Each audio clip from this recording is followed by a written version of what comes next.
नमस्कार मित्रांनो. तर HDFC बँकेचे जे पॉईंट रिडीम करतो आपण, तुमच्याकडे जे कोणतंही जे कार्ड असेल, जसं की आता मनी बॅक क्रेडिट कार्ड आहे, त्याचे पॉईंट रिडीम कसे करायचे हे मी तुम्हाला माहिती देत आहे.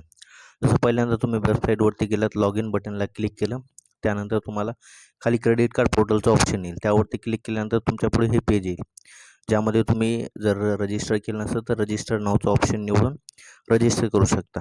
त्यानंतर युजर आय डी आणि पासवर्ड तुम्हाला स्वतः क्रिएट करता येईल, तो तुम्ही तुमच्या नावानुसार करू शकता.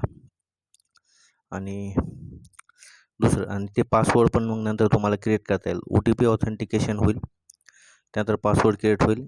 त्याप्रकारे युजर आय डी आणि पासवर्ड टाकून आता मी लॉग इन करत आहे बघा.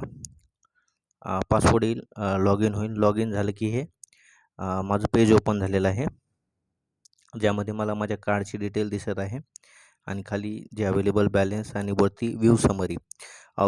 तर हे जे तुम्हाला रिडीम करण्यासाठी जे वरती व्ह्यू समरीचं ऑप्शन आहे त्यावरती क्लिक करायचे. व्ह्यू समरीवरती क्लिक केलं आणि खाली स्क्रोल केलं तर त्यानंतर तुम्हाला हे पॉईंट्स बघा, जे लॉकवरती दिसत आहे त्याच्यावरती क्लिक केलं तुमचे अवेलेबल पॉईंट्स दिसतील आणि बाजूलाच ब्ल्यू कलरमध्ये रिडीम आहे. रिडीमवरती क्लिक केलं की तुम्ही प्रोसीड करायला जाल.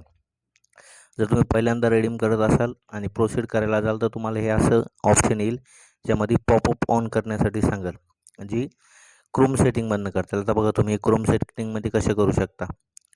जसं की क्रोम सेटिंगमध्ये तुम्ही जात आहात, सेटिंगला क्लिक केलं, त्यानंतर खाली तुम्हाला स्क्रोल करायचं आहे. स्क्रोल करता करता तुम्हाला एक साईड सेटिंगचं ऑप्शन येईल बघा.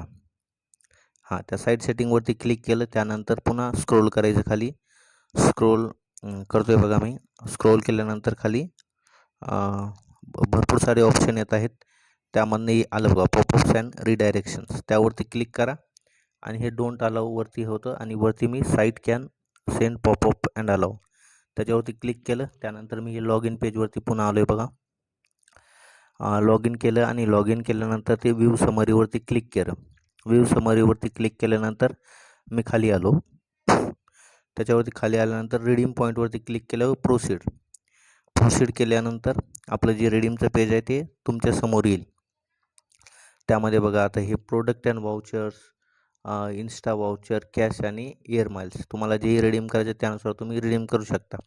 तर कमीत कमी तुमच्याकडे 250 रुपयाचे व्हॅल्यूचे पॉईंट असले पाहिजेत. म्हणजे 2000 प्लस पॉईंट जर असेल, 2500 प्लस, तर तुम्ही रिडीम करू शकता. आता पॉईंट कमी असल्यामुळे मी रिडीम करत नाही.